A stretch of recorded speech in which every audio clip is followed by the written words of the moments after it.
Alright, so I've had a few requests from my how to tie a herring rig video on showing and I even talk in the video about putting a herring on. So this is the herring rig that I tie, about a 3.5 inch gap between the back of that octopus hook and the treble. If you're wondering how I tie these, there's a separate video for it. Now I'm going to show how I rig these herring. So frozen, this is kind of an old herring in rough shape, but it's what I had in the freezer.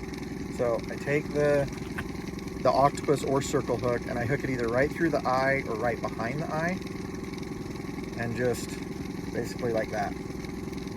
Then I take the hook and the treble hook, and if it has a natural bend, I'll go to kind of the inside side, because then it's easier to give it more bend. But I look at where the round portion of that hook goes and kind of mark it, then I bend, and that's where I start my hook going in, and then sink it like that. Then when there's, you're set up, that line is taut and it puts a little bit of a bend on it. Now we're going to show you in the water kind of what we're looking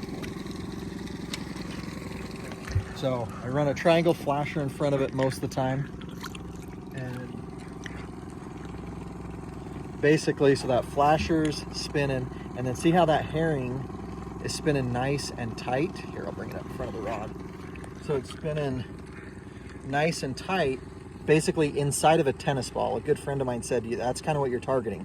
And you can cut plug these and stuff, but I find that I don't really need to, and they'll just sit and spin within a circle like that, and that tension on the line just keeps it going. I do 3 feet a leader. I get them way back behind the flasher, and this just works really well for big bull trout, browns, and then most often I've used them on lake trout and done really well.